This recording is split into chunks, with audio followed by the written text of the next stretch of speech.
രാംപൂർ ഗ്രാമത്തിൽ വസിച്ചു വരുന്ന രേഖ വളരെ നല്ലവളും സത്യസന്ധമായവളും പിന്നെ വളരെ നന്നായി പഠിക്കുന്ന കുട്ടിയുമാണ്. രേഖ ഒരു പാവപ്പെട്ട കൃഷിക്കാരന്റെ മകളാണ്. അവരുടെ വീടിന്റെ അവസ്ഥ വളരെ ദാരിദ്ര്യത്തിലായിരുന്നു. പഠിക്കുന്നത് മാത്രമല്ലാതെ വീട്ടുജോലിയിലും അവൾ തന്റെ അമ്മയെ സഹായിക്കും. പഠിച്ചുകൊണ്ടിരിക്കുമ്പോൾ അവളുടെ അമ്മ ജോലി ചെയ്യുന്നത് കണ്ടാൽ അവൾ അവരെ സഹായിക്കാനായി വന്നാൽ അവരവളെ ജോലി ചെയ്യാൻ സമ്മതിക്കില്ല. ഇതൊക്കെ ഞാൻ നോക്കിക്കൊള്ളാം മോളെ, നീ ആദ്യം നിന്റെ പഠിത്തത്തിൽ ശ്രദ്ധ ചെലുത്ത്. അമ്മേ, ഞാൻ പഠിച്ചു കഴിഞ്ഞു. നിങ്ങൾ ഒരുപാട് സമയമായി തനിച്ചു പണി ചെയ്യുകയാണ്. ശരി, നീ ഒരു കാര്യം ചെയ്യേ. ആദ്യം നീ ചെന്ന് പഠിച്ചിട്ട് നേരത്തെ കിടന്നുറങ്ങ്. രാവിലെ എണീറ്റ് നീ കോളേജിലേക്ക് പോകണമല്ലോ. ശരിയമ്മേ.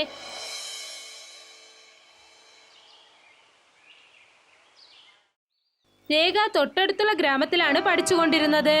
പിന്നെ അവൾ BSc അഗ്രികൾച്ചർ സെക്കൻഡ് ഇയർ പഠിക്കുകയായിരുന്നു. അവൾ തന്റെ ക്ലാസ്സിൽ എല്ലാ പരീക്ഷയിലും ഫസ്റ്റ് ആണ് വരുന്നത്. പക്ഷേ രേണുവിനും അവളുടെ കൂട്ടുകാർക്കും രേഖയോടെ അസൂയയായിരുന്നു.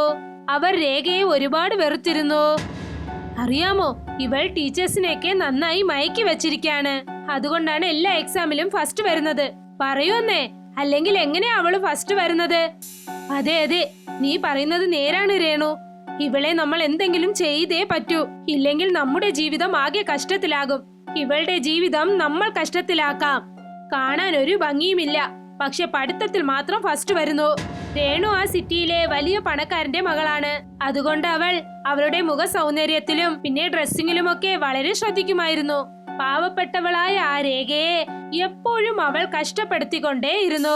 തണുപ്പുകാലമായപ്പോൾ രാംപൂരിൽ നിന്നും പട്ടണത്തിലേക്ക് വരുന്ന രേഖ വീട്ടിൽ നിന്നും തിരിക്കുമ്പോൾ അവളുടെ അമ്മ പറഞ്ഞു, മോളെ രേഖ, പുറത്ത് നല്ല തണുപ്പാണ്. നീ കോളേജിലേക്ക് പോവുകയല്ലേ? മഫ്ലർ ഇട്ടുകൊണ്ട് പോ. വേണ്ടമ്മേ, ഞാൻ ഇങ്ങനെ തന്നെ പോയേക്കാം. ദേ നോക്കു മോളെ, നല്ല തണുപ്പുണ്ട്. ഞാൻ പറയുന്നത് കേൾക്ക്. മഫ്ലർ ഇട്ടുകൊണ്ട് പോ. ഇങ്ങനെ നീ പോകരുത്. പക്ഷേ അമ്മേ, അത് വളരെ പഴയതാണ്.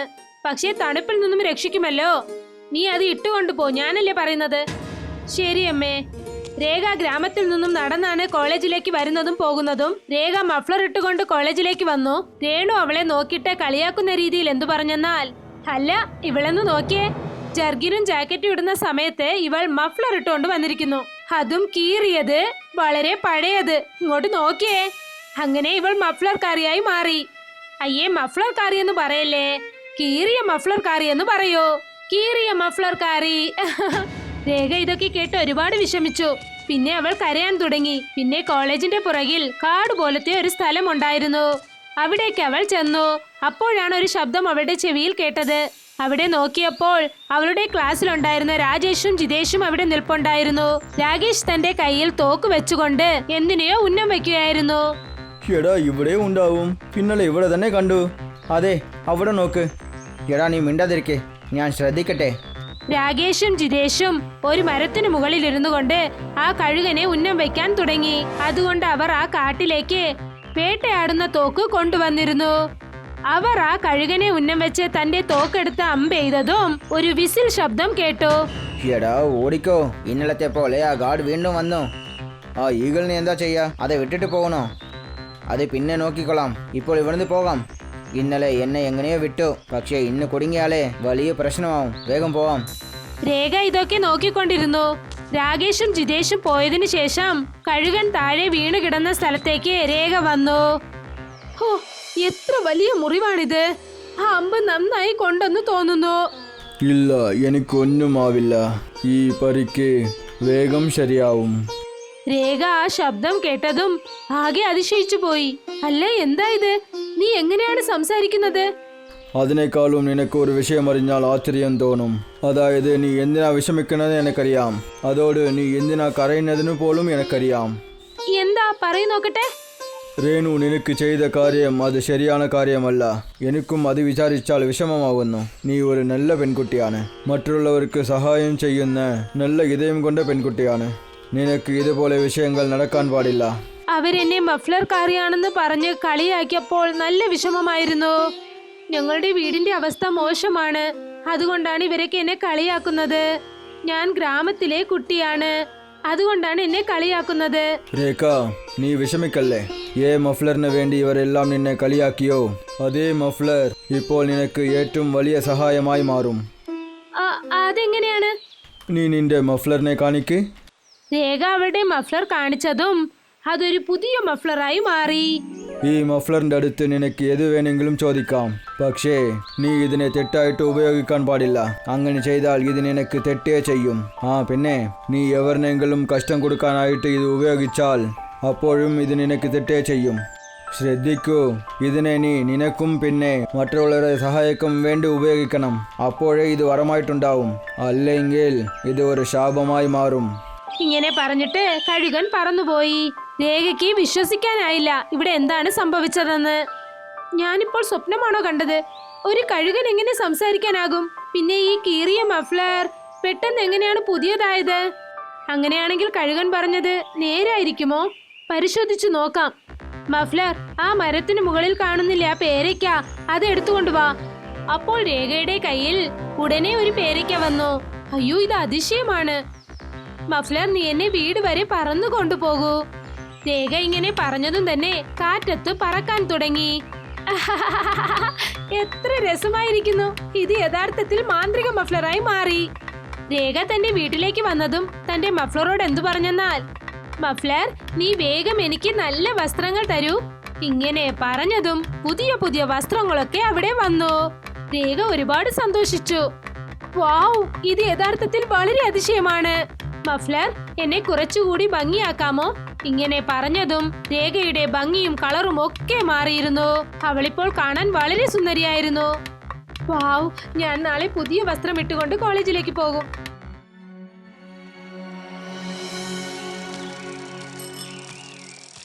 അടുത്ത ദിവസം രേഖ തന്റെ ക്ലാസ്സിലേക്ക് പോയപ്പോൾ എല്ലാരും അവളെ കണ്ട് അതിശയിച്ചു പോയി. രേഖ പുതിയ വസ്ത്രമിട്ടിരുന്നു. ഇപ്പോൾ അവളെ കാണാൻ വളരെ സുന്ദരിയായിരുന്നു. രേണു അവളെ നോക്കിയപ്പോൾ അവൾക്ക് അവളെ മനസ്സിലായില്ല. അല്ല, ഇവൾ ആരാണ്? ഇവൾ പുതിയ അഡ്മിഷൻ ആണോ? എടി മണ്ടി, ഇത് അവളാണ്, നമ്മുടെ ശത്രു രേഖ. കണ്ടോ അവൾ എങ്ങനെ മാറിയിരിക്കുന്നുവെന്ന്? ഇതെങ്ങനെ സാധിക്കും? ഇതൊരിക്കലും ഞാൻ സമ്മതിക്കില്ല. ഒരു ദിവസം രാത്രി കൊണ്ട് ഇതെങ്ങനെ സംഭവിക്കാനാണ്? അതെന്താണെന്ന് നമ്മൾ കണ്ടുപിടിക്കണം. പോരേമ, നീ ചെന്ന് കണ്ടുപിടിക്കേ. ഈ കൊരങ്ങി എങ്ങനെയാണ് ഇത്ര ഭംഗിയുള്ളവളായതെന്ന് ചെന്ന് കണ്ടുപിടിക്കേ. കോളേജ് കഴിഞ്ഞതിന് ശേഷം രേഖ കോളേജിൽ നിന്നും പുറത്തേക്ക് വന്നതും റീമ അവളെ ഫോളോ ചെയ്യാൻ തുടങ്ങി. രേഖ സിറ്റിയിൽ നിന്നും പുറത്തേക്ക് പോയതും റീമ അവളെ ഒളിഞ്ഞു നിന്ന് നോക്കാൻ തുടങ്ങി. ഈ രേഖയുടെ രൂപം, കളറ് എല്ലാം എങ്ങനെയാണ് മാറിയത്? ഇതെങ്ങനെ സംഭവിക്കും? ഞാനിപ്പോൾ സിറ്റിക്ക് പുറത്ത് വന്നു കഴിഞ്ഞു. ഇപ്പോൾ ഞാൻ എന്റെ മഫ്ലർ യൂസ് ചെയ്യണം. രേഖ തന്റെ മഫ്ലർ കയ്യിലെടുത്തു. എന്നിട്ട് എന്തോ പറഞ്ഞു. ഉടനെ രേഖ കാറ്റിൽ പറക്കാൻ തുടങ്ങി. എന്റെ ദൈവമേ, ഞാൻ എന്താ ഈ കാണുന്നത്?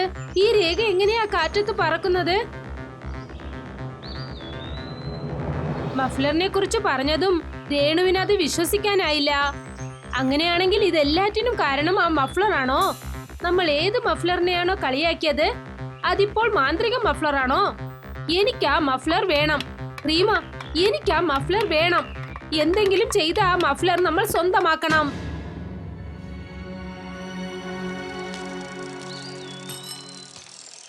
അടുത്ത ദിവസം രേഖ കോളേജിലേക്ക് വന്നപ്പോൾ പഠിച്ചുകൊണ്ടിരിക്കുമ്പോൾ അവളുടെ ആ മഫ്ലർ അടുത്തു വെച്ചിരിക്കുകയായിരുന്നു.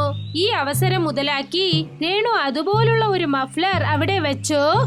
എന്നിട്ട് രേഖയുടെ മഫ്ലർ അവൾ മോഷ്ടിച്ചു. രേഖ കോളേജ് കഴിഞ്ഞതും സിറ്റിയിൽ നിന്നും പുറത്തേക്ക് വന്നു. തന്റെ മഫ്ലർ അവൾ കയ്യിലെടുത്തു. ശരി മഫ്ലർ, ഇപ്പോൾ എന്നെ വീട്ടിലേക്ക് കൊണ്ടുപോകൂ. രേഖ പറഞ്ഞതും ഒന്നും സംഭവിക്കാത്തപ്പോൾ അവൾ ആകെ വിഷമത്തിലായി. അല്ല മഫ്ലർ, എന്നെ വീട്ടിലേക്ക് കൊണ്ടുപോ.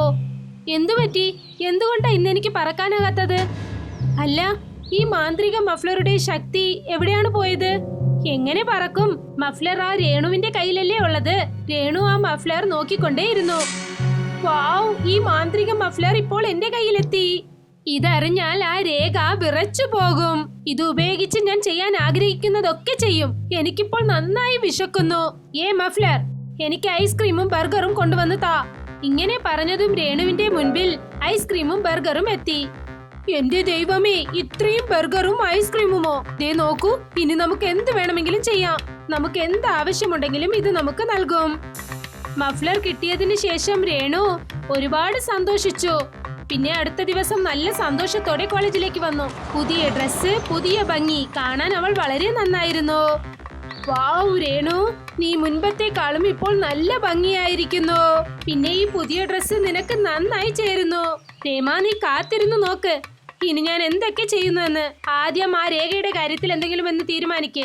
മഫ്ലർ കിട്ടിയതും നമ്മളോട് അഹങ്കരിച്ചില്ലേ അവൾ? ശരി വാ. ക്ലാസ് റൂമിൽ രേണുവും റീമയും രേഖയുടെ അടുത്തേക്ക് വന്നു. രേണുവിന്റെ കയ്യിൽ തന്റെ മഫ്ലർ കണ്ടതും അവൾ ആകെ വിഷമിച്ചു. എന്റെ മഫ്ലർ എങ്ങനെയാ നിന്റെ കയ്യിൽ? അത് തന്നെയാണ് രേഖ, മാജിക്. ഇതല്ലേ നിന്റെ വസ്ത്രവും ഭംഗിയും ഒക്കെ മാറുന്നതിനുള്ള കാരണം. ഇനി ഇതില്ലാതെ നീ എന്തു ചെയ്യും? ഇപ്പോൾ ഞാൻ പറയാം. മഫ്ലർ രേഖയെ പിച്ചക്കാരിയാക്കി മാറ്റ്. അവളുടെ ഡ്രസ്സ് മോശമാക്കി മാറ്റ്. അവളെ വയസ്സായവളാക്കി മാറ്റ്. രേണു രേഖയ്ക്ക് ദ്രോഹം ചെയ്യാൻ നോക്കി. ഇപ്പോൾ മഫ്ലറുടെ മാജിക് തലകീഴായി. ഇപ്പോൾ അഴുക്കുള്ള വസ്ത്രം രേണു ഇട്ടിരുന്നു. പിന്നെ അവൾ മുത്തശ്ശിയായി മാറി. തന്റെ ഈ രൂപം കണ്ടിട്ട് അവൾ കരയാൻ തുടങ്ങി. ഇല്ല, എനിക്ക് എന്താണ് പറ്റിയത്? ഞാൻ എങ്ങനെയാണ് മുത്തശ്ശിയായി മാറിയത്? ദൈവമേ, എന്നെ രക്ഷിക്ക്, എന്നെ ശരിയാക്ക്. മഫ്ലർ, എന്നെ ശരിയാക്ക്. രേഖ, എന്നെ ഒന്ന് സഹായിക്ക്. എന്റെ അവസ്ഥ നീ കണ്ടോ? രേഖ ആ മാന്ത്രിക മഫ്ലർ കയ്യിൽ വാങ്ങി. അല്ലയോ മഫ്ലർ, രേണുവിനെ പഴയതുപോലെ ആക്ക്. അവൾ എങ്ങനെയായിരുന്നോ അങ്ങനെ തന്നെ മാറ്റ്. വീണ്ടും മഫ്ലറിന്റെ മാജിക് വർക്കായി. പിന്നെ ഒരു നിമിഷം കൊണ്ട് രേണു വീണ്ടും പഴയതുപോലെ ആയി. എന്നോട് ക്ഷമിക്കൂ രേഖേ, ഞാൻ അറിയാതെ തെറ്റു ചെയ്തു പോയി. ഞാൻ നിന്നെ ഒരുപാട് തവണ വിഷമിപ്പിച്ചിട്ടുണ്ട്. ദയവായി എന്നോട് ക്ഷമിക്കണേ. രേണു, നിന്റെ തെറ്റ് നീ മനസ്സിലാക്കിയല്ലോ. അത് തന്നെ എനിക്ക് സന്തോഷമാണ്. നമ്മുടെ സന്തോഷത്തിനായി മറ്റുള്ളവരെ കഷ്ടപ്പെടുത്തുന്നത് അത്ര നല്ല സ്വഭാവമല്ല. മനുഷ്യരായിരിക്കുന്ന നമ്മൾ ഓരോരുത്തരും പരസ്പരം സ്നേഹിക്കണം. അതുകൊണ്ട് ഇനി എപ്പോഴും നീ ഒരിക്കലും ആരെയും താഴ്ത്തരുത്. ഇല്ല, ഇനി ഞാൻ ഒരിക്കലും അങ്ങനെ പെരുമാറില്ല. ഫത്തേഗഞ്ച് എന്ന് പേരുള്ള ഒരു ഗ്രാമമുണ്ടായിരുന്നു. അവിടെ ഓരോ ദിവസവും വെള്ളപ്പൊക്കത്തിന്റെ പ്രശ്നമുണ്ടായിരുന്നു. അതേ ഗ്രാമത്തിൽ സുരേഷ് എന്ന് പേരുള്ള ഒരാള് തന്റെ ഭാര്യ ശാലിനിയോടൊപ്പം ജീവിച്ചു വന്നു. ഒരു ദിവസം സുരേഷ് പാടത്തു നിന്നും വീട്ടിലേക്ക് ഓടി വന്നു. ശാലിനി, വേഗം വാ, നമുക്ക് ഈ ഗ്രാമത്തെ വിട്ടിട്ട് വേഗം തന്നെ പോയേക്കണം. പക്ഷെ എവിടേക്ക് പോകും ചേട്ടാ? ഗ്രാമത്തിലെ ജനങ്ങൾ എല്ലാവരും ഫത്തേഗഞ്ചിന്റെ മേലെയാണ് പോയിക്കൊണ്ടിരിക്കുന്നത്. മഴ നേരെ ഇങ്ങോട്ടാണ് ബലത്തമായിട്ട് പെയ്തുകൊണ്ടിരിക്കുന്നത്. ശരി ചേട്ടാ, വരൂ പോകാം. സുരേഷ് തന്റെ ഭാര്യയെ വിളിച്ചുകൊണ്ട് ഫത്തേഗഞ്ച് മലയിലേക്ക് വന്നെത്തി. അവിടെ മുൻപേ തന്നെ ഗ്രാമത്തിലെ ജനങ്ങളും തലവനും നിൽക്കുന്നുണ്ടായിരുന്നു. തലവൻ ഗ്രാമത്തിലെ ജനങ്ങളോട് എന്തു പറഞ്ഞെന്നാൽ, ഗ്രാമത്തിലുള്ള ജനങ്ങളെ ഞാൻ പറയുന്നത് വളരെ ശ്രദ്ധയോടെ കേൾക്കൂ. ഗ്രാമത്തിൽ ഇത്രയും വർഷത്തിൽ ഒറ്റ പ്രാവശ്യമാണ് വെള്ളം വന്നിരിക്കുന്നത്. പക്ഷേ ഇതേ വർഷത്തിൽ തന്നെ ഇത് രണ്ടാമത്തെ പ്രാവശ്യമാണ് ബലത്തമായിട്ട് പെയ്യുന്നത്. പിന്നെ വെള്ളം വരുമ്പോൾ തന്നെ ഗ്രാമത്തിലുള്ള വീടുകളൊക്കെ വല്ലാതെ നാശമായിട്ട് പോകുന്നുണ്ട്. പറഞ്ഞത് ശരിയല്ലേ? അപ്പോൾ ഗ്രാമത്തില് വർഷം 3 പ്രാവശ്യം വെള്ളം വരുമോ? അതെ, നമ്മൾ ഇതുപോലെ തന്നെ എടുക്കണം സുരേഷ്. പക്ഷെ നമ്മളുടെ വീടുകൾ ഈ വെള്ളപ്പൊക്കത്തിൽ മൂழ்കിപ്പോകുന്നു. പിന്നെ മരങ്ങൾ ഗ്രാമത്തിലെ ജമീന്ദാറുകൾക്ക് മാത്രമാണുള്ളത്. അദ്ദേഹം ഓരോ വട്ടവും വെള്ളപ്പൊക്കത്തിന് ശേഷം മരത്തിന്റെ വില അധികമാക്കുന്നു. ഈ കാര്യം ഇപ്പോൾ എൻ്റെ കയ്യിലില്ല. ഞാൻ കുറെ പ്രാവശ്യമായിട്ട് ജമീന്ദാരുടെ അടുത്ത് ഈ കാര്യം പറഞ്ഞുകൊണ്ടിരുന്നതാണ്. പക്ഷേ എപ്പോഴും ഞാൻ പറയുന്ന കാര്യം അയാൾ കേൾക്കുന്നേയില്ല. അദ്ദേഹത്തിന്റെ വീട് ഗ്രാമത്തിലെ കരയിലാണുള്ളത്. അതുകൊണ്ട് എപ്പോഴും അയാളുടെ വീട്ടിൽ വെള്ളം വന്നാലും അയാളുടെ വീട്ടിലേക്ക് വരില്ല. അയാളുടെ വ്യാപാരത്തിലും ഒന്നും സംഭവിക്കില്ല. ഇപ്പോൾ ഈ വെള്ളപ്പൊക്കം വന്നതിന് ശേഷമേ അറിയുള്ളൂ വീട് എങ്ങനെ കെട്ടാൻ പോവെന്ന്. പതുക്കെ പതുക്കെ ഗ്രാമത്തിനകത്ത് കയറിയ വെള്ളം വറ്റാൻ തുടങ്ങി. പിന്നെ ഗ്രാമത്തിലുള്ള ജനങ്ങൾ അവരവരുടെ വീട്ടിലേക്ക് ചെല്ലാൻ തുടങ്ങി. സുരേഷും ശാലിനിയും അവരുടെ വീട്ടിലേക്ക് ചെന്നപ്പോൾ അവര് നോക്കി, അവരുടെ വീട് മൊത്തത്തിൽ നശിച്ചിരിക്കുകയായിരുന്നു. നമ്മുടെ വീട് മൊത്തത്തിൽ ഇടിഞ്ഞു പൊളിഞ്ഞു പോയി. ഇനിയിപ്പോൾ നമ്മൾ എന്തു ചെയ്യും? ഗ്രാമത്തിലുള്ളവരെല്ലാരും എന്ത് ചെയ്യുന്നു അത് തന്നെ ചെയ്യണം. ജമീന്ദാറിന്റെ അടുത്ത് പോയിട്ട് അവരുടെ അടുത്ത് മരങ്ങളും വാങ്ങിയിട്ട് ഒരു പുതിയ വീടും കെട്ടണം. പക്ഷെ അദ്ദേഹം മരത്തിന് ഇപ്പോൾ അധികമായി കാശ് ചോദിക്കും. ഇപ്പൊ ഞാൻ നിനക്ക് വേണ്ടി വേറെ എന്താ ചെയ്യേണ്ട ശാലിനി? നമ്മളെടുത്ത് ഇപ്പൊ വേറെ ഒരു വഴിയും ഇല്ലല്ലോ. ശരി ചേട്ടാ. ശാലിനിയും സുരേഷും ജമീന്ദാറിന്റെ വീട്ടിലേക്ക് ചെന്നു. വാ സുരേഷ് വാ, ഞാൻ നിനക്ക് വേണ്ടിയാണ് കാത്തിരുന്നത്. ഇപ്പോഴാണ് നമ്മുടെ ഗ്രാമത്തെ തലവനും അവര് വീട് കെട്ടാൻ വേണ്ടി മരങ്ങളൊക്കെ വാങ്ങിട്ട് പോയത്. അതെ, ഞാനും നിങ്ങളടുത്ത് മരം വാങ്ങാൻ വേണ്ടിയാണ് വന്നത്. ഇപ്പോഴും അതിന്റെ വില എന്താണെന്ന് പറയാൻ പറ്റുമോ? ഇവിടെ നോക്കൂ സുരേഷ്, കാര്യം എന്താണെന്ന് വെച്ചാൽ വെള്ളപ്പൊക്കം കൂടിയതുകൊണ്ട് മരത്തിന്റെ വിലകളും കൂടിയിട്ടുണ്ട്. എനിക്ക് അപ്പോഴേ തോന്നി നിങ്ങൾ മരത്തിന്റെ വില കൂട്ടി പറയുമെന്ന്. നിങ്ങളുടെ അത്യാഗ്രഹം നിങ്ങളുടെ മുഖത്ത് തന്നെ കാണാനുണ്ട്. എടീ, മര്യാദയോടെ സംസാരിക്കണം. നിനക്ക് അറിയോ ഞാൻ ആരാണെന്ന്? ഞങ്ങളോട് ക്ഷമിക്കണം ജമീന്ദാരെ. നിങ്ങൾ ഞങ്ങൾക്ക് മരങ്ങൾ മാത്രം തന്നേക്ക്. അത് വെച്ചിട്ട് ഞങ്ങൾ വീട് കെട്ടണം. ശരി, ഗുഡൌണിൽ നിന്ന് മരം എടുത്തോളൂ. പക്ഷേ ഇന്ന് തന്നെ മരത്തിന്റെ വിലയൊക്കെ വല്ലാതെ കൂടിയിട്ടുണ്ട്. ശരി, ഞങ്ങൾ വാങ്ങിച്ചോളാം. ശാലിനിയും സുരേഷും ഗുഡൌണിൽ നിന്നും മരങ്ങൾ എടുത്തുകൊണ്ടുപോയി ഫത്തിഗഞ്ചിലെ അവരുടെ വീട് വീണ്ടും ശരിയാക്കി. പിന്നെ ശാലിനി തന്റെ ഭർത്താവ് സുരേഷിനോട് എന്തു പറഞ്ഞെന്നാൽ, നിങ്ങൾ ജമീന്ദാർ പറഞ്ഞതിന് സമ്മതിക്കാൻ പാടില്ലായിരുന്നു. നിനക്കെന്നെ അറിയാലോ ശാലിനി, ഗ്രാമത്തിലെ ജമീന്ദാറിനടുത്ത് മാത്രമാണ് ആ മരങ്ങളൊക്കെ കിട്ടിക്കൊണ്ടിരിക്കുന്നത്. ഒരു പക്ഷേ അദ്ദേഹം തന്നിട്ടില്ലെങ്കിൽ പിന്നെ നമ്മൾ എങ്ങനെയാണ് വീട് കെട്ടാൻ പോകുന്നത്? അദ്ദേഹം തരുന്ന മരങ്ങൾ വെച്ചിട്ടാണ് ഗ്രാമത്തിലെ എല്ലാവരും വീടും കെട്ടിക്കൊണ്ടിരിക്കുന്നത്. അദ്ദേഹത്തിന് തീർച്ചയായും നല്ലത് നടക്കില്ല. നോക്കിക്കോളൂ, ഞാൻ പറഞ്ഞിരിക്കുന്നു. ജനങ്ങളുടെ ആവശ്യം മുതലാക്കി തന്റെ അത്യാഗ്രഹം സാധിച്ചെടുക്കുന്നു. അങ്ങനെയൊന്നും പറയാൻ പാടില്ല ശാലിനി. എങ്ങനെ ഉണ്ടായാലും ശരി. എനിക്ക് മനസ്സിലാകുന്നു ചേട്ടാ, നിങ്ങൾ വളരെ നല്ല മനുഷ്യനാണ്. നീ എന്നെ ഇത്രയൊന്നും പുകഴ്ത്തണ്ട. ഞാൻ കാട്ടിലേക്ക് പോയി നോക്കാം. ഞാൻ തന്നെ വീടിന് കൂറയ്ക്ക് വേണ്ടി കാട്ടിലെ മരം വെട്ടിയിട്ട് വരാം. സുരേഷ് കാട്ടിലേക്ക് ചെന്നു. അദ്ദേഹം കാട്ടിനകത്തേക്ക് പതുക്കെ പതുക്കെ ചെന്നപ്പോൾ അദ്ദേഹം നോക്കി, അവിടെ ഒരു വലിയ മരത്തിനടിയിൽ ഒരു സ്വാമിജി തപസ്സിരിക്കുകയായിരുന്നു. സുരേഷ് ആ സ്വാമിജിയുടെ അടുത്തേക്ക് ചെന്നു. പിന്നെ സ്വാമിജിയും തന്റെ കണ്ണുകൾ താനെ തുറന്നു. എന്നിട്ട് സുരേഷിനോട് എന്തു പറഞ്ഞെന്നാൽ, പറയൂ മോനെ, നീ എന്നെ തേടി വന്നിട്ടുണ്ടെങ്കിൽ നീ എന്നോട് എന്തെങ്കിലും ചോദിക്കാൻ വന്നവരായിരിക്കും. അതെ സാധു, ഞങ്ങളുടെ ഗ്രാമം ഫത്തേഗഞ്ചയിൽ വർഷത്തിന് 3 പ്രാവശ്യമാണ് വെള്ളപ്പൊക്കം വരുന്നത്. അതുകൊണ്ട് ഞങ്ങളുടെ ഗ്രാമത്തിലുള്ള എല്ലാ വീടുകളും നശിച്ചാണ് പോകുന്നത്. പിന്നെ ജമീന്ദാർ അത് ഉപയോഗിച്ച് തന്നെ മരങ്ങളൊക്കെ അധിക വിലയ്ക്കാണ് വിൽക്കുന്നത്. ഇതിന് എന്തെങ്കിലും നിങ്ങൾക്ക് തീർവ് പറയാൻ പറ്റുമോ? തീർച്ചയായിട്ടും മോനെ, എനിക്ക് നിന്റെ ഗ്രാമത്തിന്റെ വേദന എനിക്ക് മനസ്സിലാവുന്നുണ്ട്. സ്വാമിജി തന്റെ കൈകൾ മുന്നോട്ട് നീട്ടി. എന്നിട്ട് മന്ത്രം പറഞ്ഞു. അദ്ദേഹം മന്ത്രം പറഞ്ഞതും തന്നെ അദ്ദേഹത്തിന്റെ കയ്യിൽ ഒരു ഓടക്കുഴൽ വന്നു. എപ്പോഴൊക്കെ നിന്റെ ഗ്രാമത്തില് വെള്ളം പൊക്കം വരുന്നുണ്ടോ, അപ്പോൾ നീ സുരേഷ് ഈ ഓടക്കുഴൽ എടുത്തിട്ട് നീ വാശിക്കാൻ തുടങ്ങണം. ഇതൊരു സാധാരണ ഓടക്കുഴലല്ല. ഈ ഓടക്കുഴൽ നീ വാശിക്കാൻ തുടങ്ങിയ ഉടനെ ഗ്രാമത്തിലുള്ള എല്ലാ വീട്ടിലും കാലുകൾ മുളയ്ക്കാൻ തുടങ്ങും. പിന്നെ അത് ഒരു സ്ഥലത്ത് നിന്ന് മറ്റൊരു സ്ഥലത്തേക്ക് ആടിക്കൊണ്ട് തന്നെ മലയ്ക്ക് മുകളിൽ അങ്ങ് പോയേക്കും. ശരി, നിങ്ങൾക്ക് വളരെ വളരെ നന്ദിയുണ്ട് സ്വാമിജി. സുരേഷ് ആ ഓടക്കുഴൽ വാങ്ങി. എന്നിട്ട് നേരെ ഗ്രാമത്തലവന്റെ വീട്ടിലേക്ക് ചെന്നു. പിന്നെ തലവനോട് ആ ഓടക്കുഴലിനെ കുറിച്ചും അതിന്റെ കഥയെക്കുറിച്ചും പറഞ്ഞു. ഒരു പക്ഷേ ഇതാണ് കാര്യം എന്ന് വെച്ചാൽ ഇത് വളരെ നല്ല കാര്യം തന്നെയാണ് സുരേഷ്. പക്ഷേ വേഗം തന്നെ ഗ്രാമത്തിൽ വീണ്ടും ഒരു വെള്ളം പൊക്കം വരാൻ പോവുകയാണ്. എല്ലാ വീടും വളരെ ശ്രദ്ധയോടെ നോക്കാനുള്ള പൊറുപ്പ് നിന്റെ അടുത്താണ് ഉള്ളത്. എനിക്ക് നിന്റെ മേലെ പൂർണ്ണ വിശ്വാസമുണ്ട്. ശരി, അത് ഞാൻ നോക്കിക്കോളാം. മാസങ്ങൾ കടന്നുപോയി. പിന്നെ ഗ്രാമത്തിൽ വീണ്ടും വെള്ളം വരാൻ തുടങ്ങി. എല്ലാരും ഫത്തിഗഞ്ചിന്റെ മലയിലേക്ക് ഓടിച്ചെന്ന് കയറി നിന്നു. പക്ഷേ സുരേഷ് ആ ഗ്രാമത്തിൽ തന്നെ ഇരുന്നു. ചേട്ടാ വരൂ, നമുക്ക് പോകാം. ഈ ഓടക്കുഴൽ ജോലി ചെയ്യുമോ ഇല്ലയോ എന്ന് നമുക്ക് അറിയില്ല. നമ്മൾ എന്തിനാ തന്നെ താനെ ഇങ്ങനെ ആപത്തിൽ കുടുങ്ങുന്നത്? എനിക്ക് വിശ്വാസമുണ്ട് ശാലിനി, ഈ ഓടക്കുഴൽ തീർച്ചയായിട്ടും നമുക്ക് ഫലം തരും. നീ പോയിക്കോ, ഞാൻ ഗ്രാമത്തിലുള്ള എല്ലാ വീടും മലമേലെ കൊണ്ടുവന്നേക്കാം. ശാലിനി അവിടെ നിന്നും പോയി. പിന്നെ സുരേഷ് ഓടക്കുഴൽ വായിക്കാൻ തുടങ്ങി. സുരേഷ് ആ ഓടക്കുഴൽ വായിക്കാൻ തുടങ്ങിയതും തന്നെ ഗ്രാമത്തിലെ വീടുകൾക്ക് കാൽ വന്നു. പിന്നെ അതൊക്കെ അനങ്ങാൻ തുടങ്ങി. സുരേഷ് ആ ഓടക്കുഴൽ വായിച്ചുകൊണ്ട് തന്നെ ഫത്തിഗഞ്ചിന്റെ മലയെ നോക്കി നടന്നു. പിന്നെ അദ്ദേഹത്തിന്റെ പുറകെ തന്നെ വീടുകളും വരാൻ തുടങ്ങി. തലവൻ ഒരുപാട് ദൂരെ നിന്ന് നോക്കി. എന്നിട്ട് എന്തു പറഞ്ഞെന്നാൽ, ഇത് വളരെ അത്ഭുതമുള്ള കാര്യമാണ്. ഗ്രാമത്തിലുള്ള വീടൊക്കെ ആടിക്കൊണ്ട് വരുന്നുണ്ട്. പിന്നെ നടന്നുകൊണ്ട് ഈ മലയിലേക്കാണ് വരുന്നത്. സുരേഷ് ആ വീടുകളെ മലയുടെ അടുത്തേക്ക് കൊണ്ടുവന്നു. അത് കണ്ടിട്ട് തലവൻ സുരേഷിനോട് എന്തു പറഞ്ഞെന്നാൽ, വാ, നീ മൊത്ത ഗ്രാമം രക്ഷിച്ചിട്ടുണ്ട് സുരേഷ്. വളരെ അത്ഭുതം തന്നെ. ഇന്ന് നീ ഗ്രാമത്തിലുള്ള എല്ലാ വീടും രക്ഷിച്ചിട്ടുണ്ട്. നിനക്ക് വളരെ വളരെ നന്ദിയുണ്ട് സുരേഷ്. മുതലാളി, ഇത് എന്റെ കടമയാണ്. പിന്നെ ആ വെള്ളം ഗ്രാമത്തിൽ നിന്നും പോകാൻ തുടങ്ങി. പിന്നെ വീണ്ടും ഒരു വട്ടം സുരേഷ് ആ ഓടക്കുഴൽ എടുത്ത് വായിക്കാൻ തുടങ്ങി. അപ്പോൾ വീണ്ടും ആ വീടുകൾ നടന്ന് അദ്ദേഹത്തിന്റെ പുറകെ ചെന്നു. പിന്നെ അദ്ദേഹം വീണ്ടും ആ വീടുകളെ ആ ഗ്രാമത്തിലേക്ക് കൊണ്ടുവന്നു. എല്ലാ വീടുകളും അവരവരുടെ സ്ഥലത്ത് ചെന്ന് നിന്നു. മറ്റൊരു വശത്ത് തലവൻ ജമീന്ദാറിന്റെ വീട്ടിലേക്ക് ചെന്നു. തലവനെ കണ്ടതും ജമീന്ദാർ എന്തു പറഞ്ഞെന്നാൽ, വരൂ വരൂ വരൂ മുതലാളി, ഞാൻ നിങ്ങൾക്ക് വേണ്ടിയാണ് കാത്തിരിക്കുന്നത്. ഗ്രാമത്തില് വീണ്ടും വെള്ളപ്പൊക്കം വന്ന് ഞാൻ കേട്ടിട്ടുണ്ടല്ലോ. പക്ഷേ ഈ പ്രാവശ്യം വെള്ളപ്പൊക്കമായതുകൊണ്ട് എന്റെ വീടിന് എന്റെ അടുത്ത് വരാൻ പറ്റിയില്ലല്ലോ. അതെ, മഴ വെള്ളപ്പൊക്കം വന്നതുകൊണ്ട് നിങ്ങളുടെ വീട്ടിലൊന്നും ആവാത്തത് വളരെ നല്ല കാര്യം തന്നെയാണ്. നിങ്ങൾ പറയുന്നത് വളരെ ശരിയാണ് മുതലാളി.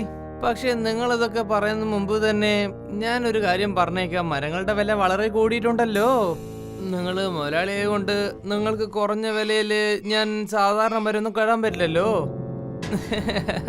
പണം തന്നിട്ട് നിങ്ങൾ ഗുഡോനുള്ള മരങ്ങൾ എടുത്തേക്ക്. എടാ പോയിക്കോ, ഈ പ്രാവശ്യം നിനക്ക് ഞാൻ ഒരു പൈസ പോലും തരാൻ പോകുന്നില്ല. ലോക കള്ളനാണ് നീ. എനിക്ക് നിന്റെ അടുത്തുനിന്ന് ഒരു മരവും വേണ്ട. എനിക്ക് മാത്രമല്ല ആർക്കും നിന്റെ മരം ഇനി മുതൽ ആവശ്യമേ ഇല്ല. മുതലാളി, എന്റെ അടുത്ത് നിങ്ങളൊന്നും ആലോചിച്ചിട്ട് സംസാരിച്ചേക്കണം. പിന്നെ നിങ്ങൾ ചെയ്ത് തെറ്റുകൊണ്ട് മൊത്ത ഗ്രാമത്തിനും പിന്നെ ഞാൻ മരം തരാതെ പോയേക്കും. നീ തരണ്ട. എനിക്ക് ഞങ്ങളുടെ ഗ്രാമത്തിൽ നിന്റെ മരം ആവശ്യമില്ല. നിന്റെ മരം എടുത്ത് നീ തന്നെ വിട്ടേക്ക്. ഇങ്ങനെ പറഞ്ഞിട്ട് തലവൻ തന്റെ വീടിനെ നോക്കി നടന്നു ചെന്നു. പിന്നെ ജമീന്ദാറിന്റെ അടുത്തേക്ക് അദ്ദേഹത്തിന്റെ ജോലിക്കാരൻ ഗില്ലു ഓടി വന്നു. ജമീന്ദാർ മുതലാളി, എന്ത് എന്ത് ഒന്ന് വേഗം പറ. മുതലാളി, ഗ്രാമത്തിൽ വെള്ളംപൊക്കം വന്നില്ലേ? പക്ഷേ സുരേഷ് ഓടക്കുഴൽ വെച്ച് മൊത്തം ഗ്രാമം രക്ഷിച്ചു മുതലാളി. പിന്നെ വീടൊക്കെ ആടിക്കൊണ്ട് തന്നെ അവന്റെ പിന്നിൽ തന്നെ പോയി മുതലാളി. നീ പറയുന്നത് തമാശയാണെങ്കിലേ ഈ തമാശ നിനക്കെന്നെ ആപത്താവുകില്ലോ. ഇല്ല, ഞാൻ പറയുന്നത് വളരെ സത്യം തന്നെയാണ് മുതലാളി. ഒരു പക്ഷെ ഇത് സത്യമാണെങ്കിൽ സുരേഷ് ഇതുപോലെ തന്നെ എപ്പോഴും ചെയ്തുകൊണ്ടിരിക്കും. ജനങ്ങളൊക്കെ രക്ഷിച്ച് ഇവൻ മലമേലെ ഇവൻ തന്നെ കൊണ്ടുപോകും. പിന്നെ ജനങ്ങൾ എൻ്റെ അടുത്ത് മരം വാങ്ങാനേ വരില്ല. പിന്നെ അതെനിക്ക് വല്ലാതെ വലിയ നഷ്ടമായിരിക്കും. ഞാൻ ഏതെങ്കിലും ചെയ്തേ പറ്റുള്ളൂ. ഞാൻ തീർച്ചയായിട്ടും എന്തെങ്കിലും ചെയ്തേ പറ്റുള്ളൂ. ഇല്ലോ, നിനക്ക് സുരേഷിന്റെ വീട് അറിയില്ലേ നിനക്ക്? ആ മുതലാളി, എനിക്കറിയാം. എന്തായിരുന്നു? രാത്രി തയ്യാറായിക്കോളൂ. ഇന്ന് രാത്രി തന്നെ സുരേഷിന്റെ വീട്ടിൽ പോയിട്ട് ആ ഓടക്കുഴൽ എടുത്തേക്കണം. സമയം രാത്രിയായി. ജമീന്ദാർ ഗില്ലുവിനോടൊപ്പം ചേർന്ന് സുരേഷിന്റെ വീട്ടിനകത്തേക്ക് കേറി. സുരേഷിന്റെ ഓടക്കുഴൽ മോഷ്ടിക്കാനായി. ഇത് ശരിക്കും സുരേഷിന്റെ വീട് തന്നെയല്ലേ? അതേ മുതലാളി, ഇത് സുരേഷിന്റെ വീട് തന്നെയാണ്. ശ്രദ്ധിച്ചു നോക്ക്, ഇവിടെ തന്നെയായിരിക്കും എവിടെയെങ്കിലും ഉണ്ടാവുക. അവർ അടുക്കളയിലേക്ക് ചെന്നു. ആ സ്ഥലത്ത് ജമീന്ദാറിന് ആ ഓടക്കുഴൽ കിട്ടി. ഇവിടെ നോക്ക്, ഇവിടെ തന്നെ ഉണ്ടാവും ആ ഓടക്കുഴൽ. ഇതല്ലേ ആ ഓടക്കുഴൽ? ഈ ഓടക്കുഴൽ എന്തിനായിരിക്കും ഇവര് അടുക്കളയിൽ വെച്ചിട്ടുണ്ടാവുക? ഗില്ലു, ഗില്ലു, എവിടെയാടാ? നിന്നെ കാണാതെ പോയല്ലോ. ഗില്ലു ആ സ്ഥലത്തു നിന്നും മാഞ്ഞുപോയി. ജമീന്ദാർ ആ ഓടക്കുഴൽ കയ്യിലെടുത്തു. ആ വീട്ടിൽ നിന്നും പുറത്തേക്ക് വന്നു. പക്ഷെ വീടിനു പുറത്ത് ഗില്ലു നിൽക്കുന്നത് അദ്ദേഹം കണ്ടു. എന്ത് പറ്റി മുതലാളി? ഓടക്കുഴൽ കിട്ടിയല്ലോ നിങ്ങൾക്ക്? എവിടെയാടാ? നിന്നെ കാണാതെ പോയല്ലോ നീ. എനിക്ക് ഓടൽക്കുഴൽ കെട്ടിയിട്ടുണ്ട്. നമുക്ക് ഇവിടുന്ന് അങ്ങ് പോയേക്കാം. സുരേഷ് എണീക്കുന്ന മുമ്പ് നമുക്ക് ഇവിടുന്ന് അങ്ങ് പോവാം. മുതലാളി, നിങ്ങൾ വല്ലാത്ത ഒരു അത്യാഗ്രഹം പിടിച്ച ആള് തന്നെയാണ്. എടാ, മര്യാദയോട് സംസാരിക്കണം. എന്തായാലും അവൻ പറഞ്ഞതിൽ എന്തെങ്കിലും കള്ളത്തരം ഉണ്ടോ? തലവൻ ജമീന്ദാറിന്റെ പുറകിൽ നിൽക്കുകയായിരുന്നു. പിന്നെ കൂടെ സുരേഷും ഗ്രാമത്തിലെ ജനങ്ങളും നിൽക്കുന്നുണ്ടായിരുന്നു. മുതലാളി, നിങ്ങൾ ഇവിടെ ഉണ്ടല്ലോ. അതെ, ഞാനാണ് പിന്നെ ഇവിടെ വരാൻ പറഞ്ഞത്. എന്റെ മുതലാളിക്ക് അത്യാഗ്രഹം ഉള്ളതുപോലെ തന്നെ എനിക്കും അതുണ്ടല്ലോ. പിന്നെ ഗ്രാമത്തിൽ ജനങ്ങൾക്ക് കെട്ടത് നടന്നിട്ട് എനിക്ക് നല്ലത് നടക്കുകയാണെങ്കിൽ ഞാൻ ആലോചിക്കേ ഇല്ല. ഇപ്പൊ ഉടനെ തന്നെ ഈ ഗ്രാമത്തെ വിട്ട് പുറത്തേക്ക് പോടാ ജമീന്ദാറെ. ഇല്ലെങ്കിൽ ഞങ്ങളെ ജനങ്ങളെല്ലാം ചേർന്നിട്ട് നിന്നെ അടിച്ചങ്ങ് ഇവിടുന്ന് പുറത്തായിരിക്കും. മര്യാദയ്ക്ക് ഓടിക്കോ. ശരി, എനിക്ക് മനസ്സിലായി. ജമീന്ദാർ ആ ഓടക്കുഴൽ സുരേഷിന്റെ കയ്യിൽ നൽകിയിട്ട് ആ ഗ്രാമത്തിൽ നിന്നും എന്നേക്കുമായി പുറത്തേക്ക് പോയി. പിന്നെ ഗ്രാമത്തിൽ വെള്ളപ്പൊക്കം വരുമ്പോഴൊക്കെ സുരേഷ് ഓടക്കുഴൽ വായിച്ച് ഗ്രാമത്തിലെ വീടുകളെ അതിൽ നിന്നും രക്ഷിച്ചു.